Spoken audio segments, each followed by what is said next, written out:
Hi good morning. നമുക്ക് ഇന്ന് ചോറിൻ്റെ കൂടെയും ചപ്പാത്തിയുടെ കൂടെയൊക്കെ കഴിക്കാൻ പറ്റിയ അല്ലെങ്കിൽ വെറുതെ കഴിക്കാൻ പറ്റിയ ചൂട് സമയത്തൊക്കെ വെറുതെ കഴിക്കാൻ പറ്റിയ റെസിപ്പിയാണ്. റെസിപ്പി എന്ന് വെച്ചാൽ ഒരു കറി തന്നെയാണ് കേട്ടോ. അധികം വലിച്ചു നീട്ടുന്നില്ല. ഒരു സാലഡ് കറി നിങ്ങളിൽ പലരും ഉണ്ടാക്കുന്നതായിരിക്കും. ഉണ്ടാക്കാൻ അറിയാത്ത കുറച്ച് പേർക്ക് വേണ്ടിയെങ്കിലും ഞാനൊരു റെസിപ്പി ഷെയർ ചെയ്യാണ്. അപ്പോൾ കറിയുടെ പേര് പറഞ്ഞല്ലോ, സാലഡ് കറി. സാലഡ് കറി എന്ന് പറയുമ്പോൾ നമുക്ക് അധികം കുക്കിംഗ് ഒന്നുമില്ല, ഒരു വറവിടുന്ന പരിപാടി മാത്രമേ ഉള്ളൂ. വറവിടുമ്പോൾ കരിഞ്ഞു പോകരുത് എന്ന് മാത്രമേ ഉള്ളൂ. അപ്പോൾ എങ്ങനെയാണ് നമ്മുടെ സാലഡ് കറി തയ്യാറാക്കുന്നത് നോക്കാം. പക്ഷെ ഈ ഒരു കറി ഉണ്ടാക്കിയിട്ട് ഇതിന്റെ അഭിപ്രായം കമന്റ് ചെയ്യാൻ മറന്നു വരുന്നുട്ടോ. അപ്പോൾ നമ്മുടെ സാലഡ് കറി നമുക്ക് തയ്യാറാക്കാം. നമുക്ക് നമ്മുടെ ഇൻഗ്രീഡിയൻസ് നോക്കാം. ഞാനൊരു മീഡിയം വലിപ്പമുള്ള ഒരു സവോള തിന്നായിട്ട് സ്ലൈസ് ചെയ്തെടുത്തിട്ടുണ്ട്. അതുപോലെ തന്നെ ഒരു വലിയ തക്കാളി ഒന്ന് കുറുകെ കട്ട് ചെയ്തിട്ട് ഈ ഒരു വലിപ്പത്തിൽ ഇത് കണ്ടോ തിന്നായിട്ട് കട്ട് ചെയ്തെടുത്തിട്ടുണ്ട്. പിന്നെ 2 പച്ചമുളക് ചെറുതായിട്ട് കട്ട് ചെയ്തെടുത്തിട്ടുണ്ട്. 3 വറ്റൽമുളക് എടുത്തിട്ടുണ്ട്. 1 പീസ് ഇഞ്ചി ചെറുതായിട്ട് കട്ട് ചെയ്തെടുത്തിട്ടുണ്ട്. 3 ടേബിൾ സ്പൂൺ തൈര് എടുത്തിട്ടുണ്ട്. അധികം പുളിയില്ലാത്ത തൈരായതുകൊണ്ടാണ് 3 ടേബിൾ സ്പൂൺ എടുത്തിട്ടുള്ളത്. അപ്പോൾ നിങ്ങൾ എടുക്കുമ്പോൾ ഇതുപോലെ കട്ട് തൈരാണെങ്കിൽ കുറച്ച് വെള്ളം ചേർത്തൊന്ന് ഉടച്ചെടുക്കുക കേട്ടോ, എങ്കിലേ കറക്റ്റ് ആവുള്ളൂ. ഈ ഒരു തിക്ക് തൈര് എടുത്തിട്ടുണ്ടെങ്കിൽ കറക്റ്റ് ആവില്ല. കുറച്ച് വെള്ളം ചേർത്തൊന്ന് ഒരു ഫോർക്ക് ഉപയോഗിച്ചൊന്ന് ഉടച്ചെടുക്കുക. അപ്പോൾ ആദ്യം നമുക്ക് ഈ തൈരൊന്ന് ഉടച്ചെടുക്കാം. ഞാനൊന്ന് തൈര് ഉടച്ചെടുത്തിട്ട് വരട്ടെ. അതിനുശേഷം നമുക്കിതെല്ലാം മിക്സ് ചെയ്തെടുക്കാം. ഇപ്പോൾ നമ്മുടെ തൈര് ഞാൻ കുറച്ച് വെള്ളം ചേർത്ത് ഒരു 1/4 കപ്പും 1 ടേബിൾ സ്പൂണും കൂടി വെള്ളം ചേർത്ത് ഉടച്ചെടുത്തിട്ടുണ്ട്. ഇത് കണ്ടോ, ഈ ഒരു കൺസിസ്റ്റൻസിയിൽ ഇരിക്കണം. കുറച്ച് ലൂസായിട്ട് ഈ ഒരു കൺസിസ്റ്റൻസി, ഒരുപാട് തിക്കും അല്ല ഒരുപാട് ലൂസും അല്ല, ഒരു മീഡിയം തിക്നെസ് ഉള്ള കൺസിസ്റ്റൻസിയിൽ ഇരിക്കുക കേട്ടോ. ഇനി നമുക്ക് നമ്മുടെ കറി റെഡിയാക്കി തുടങ്ങാം. കുറച്ച് വലിയൊരു ബൗൾ എടുക്കുക. ഇതിലേക്ക് നമ്മൾ കട്ട് ചെയ്ത് വെച്ചിരിക്കുന്ന സവോള, തക്കാളി,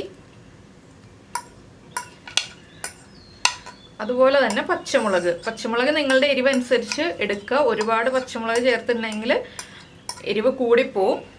ഇനി ഇതിലേക്ക് ആവശ്യത്തിന് ഉപ്പ്.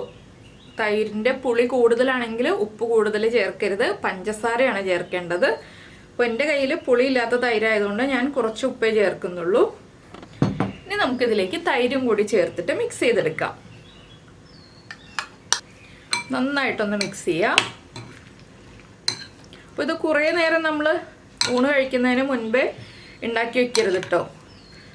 ഊണ് കഴിക്കുന്നതിന് തൊട്ട് മുൻപേ റെഡിയാക്കേണ്ട കറിയാണ്. എന്താണെന്ന് വെച്ചാൽ ഊണ് കഴിക്കുന്നതിന് കുറേ സമയം മുൻപ് ഉണ്ടാക്കുകയാണെങ്കിൽ സവോളയിൽ നിന്ന് വെള്ളം ഇറങ്ങിയിട്ട് നമ്മുടെ കറിയുടെ കൺസിസ്റ്റൻസി മാറിപ്പോവും.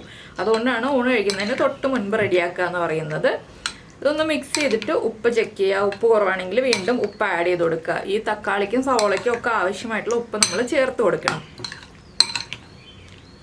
പിന്നെ നമ്മൾ ഇഞ്ചി കട്ട് ചെയ്ത് വെച്ചിട്ടുണ്ട്. ഒരു 3 വറ്റൽമുളകും എടുത്ത് വെച്ചിട്ടുണ്ട്. അത് നമുക്ക് വറവിടാനാണ്. അതുപോലെ തന്നെ കുറച്ച് കറിവേപ്പിലയൊക്കെ വേണം. വേറെയും കുറച്ച് കാര്യങ്ങൾ വേണം. എല്ലാം നമ്മുടെ വീട്ടിലുള്ള ഇൻഗ്രീഡിയൻസ് തന്നെയാണ്. അപ്പോൾ ഇതിവിടെ ഇരിക്കട്ടെ. നമുക്കിനി വറവിടാനുള്ള കാര്യങ്ങൾ നോക്കാം. അപ്പോൾ നമ്മളൊരു പാൻ വെച്ചിട്ട് പാനിലേക്ക് വെളിച്ചെണ്ണ ഒഴിച്ച് വെളിച്ചെണ്ണ ചൂടായിട്ടുണ്ട്. നമുക്കിതിലേക്ക് ഒരു 3/4 ടീസ്പൂൺ കടുക് ചേർത്ത് കൊടുക്കാം. കടുക് പൊട്ടി വരുമ്പോൾ ഫ്ലെയിം കുറച്ച് വെച്ചിട്ട് 1/4 ടീസ്പൂൺ ഉലുവ ചേർക്കാം. ഉലുവയും പൊട്ടി വന്നിട്ടുണ്ട്. ഇനി നമുക്കിതിലേക്ക് ഒരു 4 ഉള്ളി റൗണ്ടിൽ കട്ട് ചെയ്തിട്ട് അത് ചേർക്കാം. ഉള്ളി തന്നെ ചേർക്കാം കേട്ടോ. ഇനി ഉള്ളിയുടെ കളർ ഒന്ന് മാറി വരുന്നത് വരെ ഇളക്കി കൊടുക്കാം. ഒപ്പം തന്നെ നമ്മൾ കട്ട് ചെയ്ത് വെച്ചിരുന്ന ഇഞ്ചി ഉണ്ടല്ലോ, ഇഞ്ചിയും കൂടി ചേർക്കാം. ഇനി ഇഞ്ചിയും ഉള്ളിയും ഒന്ന് കുക്കായി വരണം. കുറേ സമയമൊന്നും എടുക്കില്ല കേട്ടോ, വേഗം കഴിയുന്ന റെസിപ്പിയാണിത്. അപ്പോൾ ഇഞ്ചിയും ഉള്ളിയും കുക്കായി ഒന്ന് തുടങ്ങുമ്പോൾ നമുക്കിതിലേക്ക് കുറച്ച് അധികം തന്നെ കറിവേപ്പില ചേർക്കാം.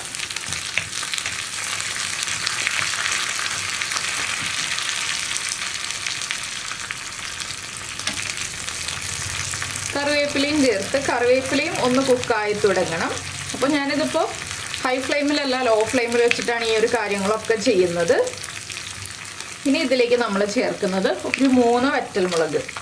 ചെറിയ വറ്റൽമുളകാണ്, അതുകൊണ്ട് ഞാൻ മുഴുവനെ ചേർത്തിട്ടുണ്ട്. വലിയ വറ്റൽമുളകാണെങ്കിൽ ഒന്ന് മുറിച്ചിട്ട് ചേർക്കാം.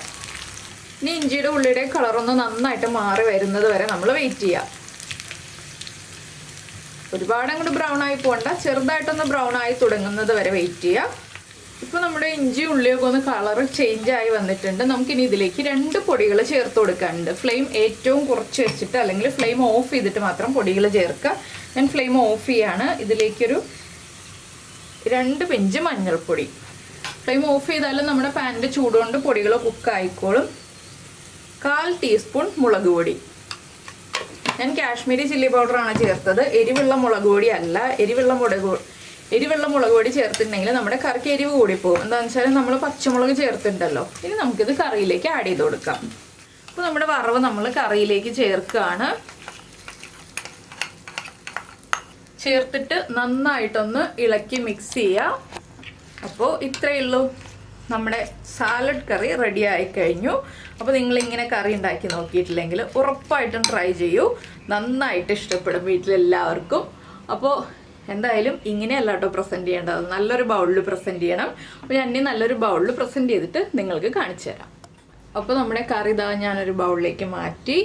ഇതുപോലെ പ്രസൻറ്റ് ചെയ്തിട്ട് കൊടുക്കുമ്പോൾ എല്ലാവർക്കും നന്നായിട്ട് ഇഷ്ടമാവും. അപ്പോൾ നിങ്ങൾക്ക് ഈ ഒരു റെസിപ്പി ഇഷ്ടമായി എന്നുണ്ടെങ്കിൽ ഒന്ന് ലൈക്ക് ചെയ്യാനും ഇഷ്ടമായോ ഇല്ലയോ എന്നൊന്ന് കമൻറ്റ് ചെയ്യാനും മറന്നു പോകരുത് കേട്ടോ.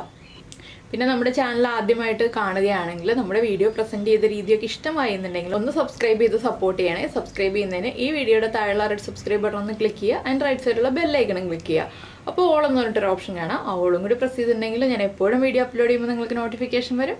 അപ്പോൾ നമുക്ക് നമ്മുടെ അടുത്ത റെസിപ്പിയുമായിട്ട് അടുത്ത ദിവസം വീണ്ടും കാണാം.